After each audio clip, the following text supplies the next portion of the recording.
All metal handsets are not too common, but last year Huawei announced its Ascend Mate 7 and delivered its first all-metal smartphone. This year, Huawei has released the Honor 7, which brings an updated all-metal build and an experience that's definitely been inspired by the Mate 7. But how do these two devices compare? Hey, what's up guys, it's Nirav here for Android Authority, bringing you a quick look at how the Huawei Honor 7 compares to the Ascend Mate 7 phablet.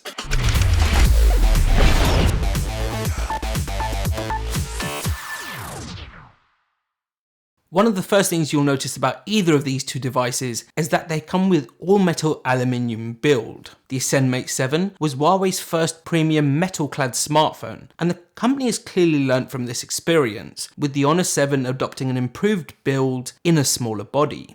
A key difference between the finish on each handset is down to the matte finish on the Honor 7, which is a very welcome change. The Ascend Mate 7 has a slightly slippery finish, but the matte finish on the Honor 7, coupled with blasted ceramic particles, provides a lot more grip. A problem I faced with the Ascend Mate 7 is that it scratches quite easily, but the Honor 7 looks like it won't have the same issue thanks to this improved finish.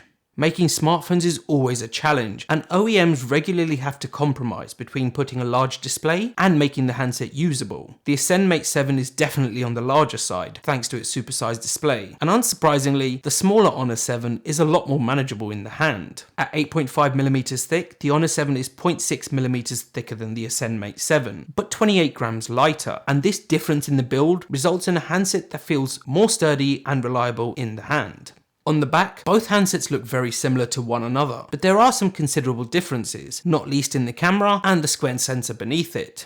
The Mate 7 is Huawei's first smartphone to come with a fingerprint sensor, and stands out as you can unlock your phone just by tapping the sensor, even when the display is switched off. While the sensors do look identical, the fingerprint sensor on the Honor 7 has been updated, and doesn't come with a metallic ring around it, which is a world first for smartphones. On the Mate 7, the fingerprint sensor is limited to just unlocking the phone, but on the Honor 7 it has gained a few extra, and very useful, features. These include the ability to return to the home screen by pressing and holding the sensor, accessing notifications by swiping down on it, and accessing the recent apps menu by swiping up on the sensor. Both handsets feature the power and volume keys on the right, with the SIM card tray on the left, but in making the Honor 7, Huawei has made some welcome improvements. The Honor 7 also comes with a new smart key that lets you launch favourite applications or toggle certain features. As an example, I have it set up so a single press launches Twitter, a double press takes a screenshot, and a long press pulls up Google Now. A change in Huawei's design strategy over the past 12 months has meant the company has moved away from a rear-mounted speaker to a bottom-mounted one. The Mate 7 speaker is located on the rear, and while it is certainly not bad, the mono speaker on the bottom of the Honor 7 is definitely more pleasing. The bottom of the Honor 7 also comes with new machine-grilled holes that house the speaker but are designed to make the experience a little bit more premium. The Ascend Mate 7 is definitely one of the largest devices on the market, and in making the Honor 7, Huawei reduced the screen size significantly while keeping the same resolution. The Mate 7 has a 6-inch Full HD display, while the Honor 7 screen is reduced to a much more manageable 5.2 inches. Thanks to the same resolution but a much smaller display, the density on the Honor 7 display is much higher, at 424 pixels per inch, and this definitely shows, with the Honor 7 display appearing sharper to the eye. Despite the smaller display, the Honor 7 has a lower screen-to-body ratio, with Huawei making the display frameless on the Ascend Mate 7, but having to add small bezels to either side of the Honor 7 screen. There's no denying that the Honor 7 was heavily inspired by the Mate 7, but in making its latest handset, the Chinese company has made some very welcome improvements. Both of these handsets come with octa-core processors, and Huawei's own high-silicon Kirin chipset, but there's a key difference in which chipset is being used.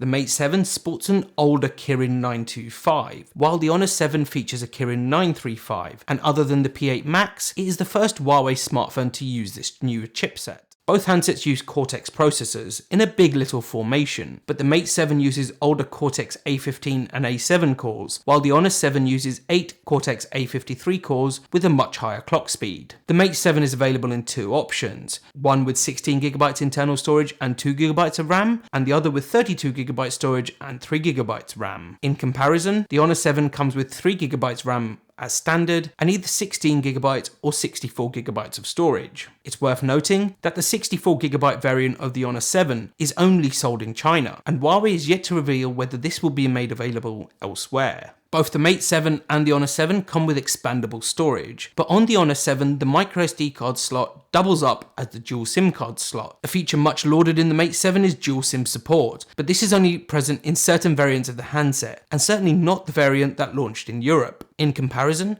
the Honor 7 will support dual SIM in every market, with one SIM available for LTE use and the other limited to just calls or SMS. A feature that particularly stands out on the Mate 7 is the enormous 4100 mAh non-removable battery, which is definitely on the larger side of the market. The Mate 7 has a larger battery than most of its rivals, and this translated to excellent battery life. In testing, I found that it lasted a couple of days with moderate to heavy usage. While the Honor 7 has a much smaller 3100 mAh battery, Huawei claim it can still last 1.2 days with heavy usage and over 2.5 days with moderate usage. For the times when it is running low, the Honor 7 also has you covered, as it is the first Huawei smartphone to come with quick charging built in. Compatible with both the British and the European standards, quick charging means you can charge for 5 minutes to make up to an hour's worth of calls, and charge to 50% battery in just 30 minutes. Both phones also come with dual antenna and Signal Plus technology, which promises to ensure that the metal build never interferes with the signal strength. Using the dual antenna design, the handset can intelligently switch between antenna in a microsecond, depending on which is providing the best signal strength. Alongside this, the Honor 7 also supports Wi-Fi Plus technology, which improves battery life by automatically disabling Wi-Fi and then re-enabling it when it recognizes you are near a known Wi-Fi network. Both the Mate 7 and the Honor 7 come with other hardware specs you would probably expect from a modern smartphone.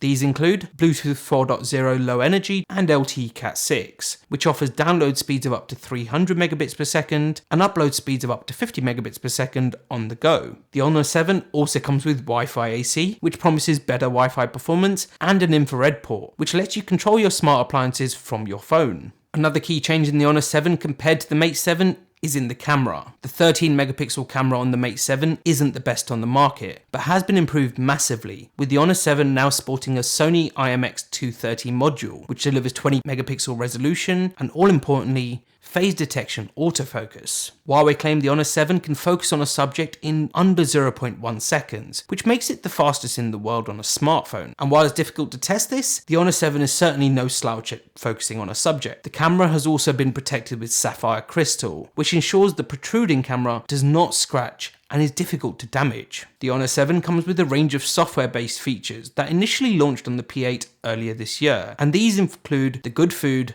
time-lapse, and light painting modes. Huawei has also added a couple of new features to the Honor 7 camera, including a demist filter to remove fog or smog from photos, a star tracking mode to capture the night sky, and 2 additions to the light painting mode in the form of the silky water and tail light tracking. Up front, the Mate 7 has a 5 megapixel selfie camera, but the Honor 7 tops this with an 8 megapixel camera and 2 crucial new features. First, the presence of a soft light lets you capture selfies in varying lighting conditions. And second, a new perfect selfie mode lets you replace your face in group shots with a pre-programmed image, which ensures you always look good when you take a group selfie. One concern that many people have with Huawei smartphones is the Emotion UI software, which is otherwise known as EMUI, and is very similar to Marmite in that you either like it or you don't.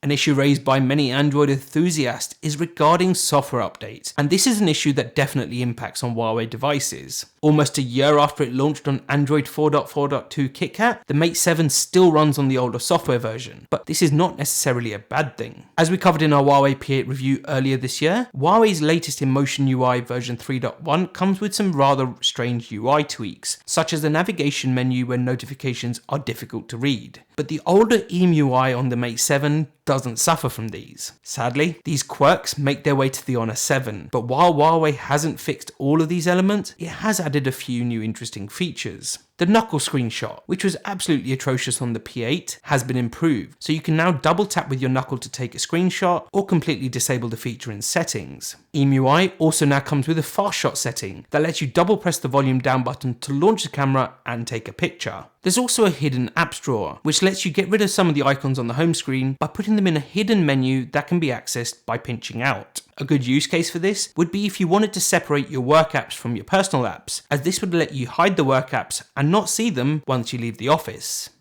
Sadly, EMUI still doesn't come with an app drawer, which most users will find quite jarring, and while we've asked Huawei to introduce the feature via an option in the settings, it's unlikely we'll see it anytime soon. The beauty of Android, however, is that you can change the launcher very easily, and this should make the experience a lot more enjoyable if you don't like EMUI. The Ascend Mate 7 is without a doubt one of the most premium smartphones Huawei has ever released, and the Honor 7 aims to build on this, thanks to its new improved body, additional features, and a much better camera. Yes, the software is arguably more complete on the Mate 7, but while it's not perfect, it is certainly manageable on the Honor 7. Huawei's Honor 7 is launching in the UK today for just $249.99, which when you consider the specs is an absolutely fabulous price. In comparison, it's taken the Mate 7 nearly a year to drop to a similar price tag, and the additional features in the Honor 7 mean it's pretty much the better handset. What do you think of the Honor 7 and the changes made by Huawei since last year's Ascend Mate 7? Let us know your thoughts in the comments below. Don't forget to check out our full Honor 7 review, hit subscribe, and stay tuned to AndroidAuthority.com because we are your source for all things Android. See you next time.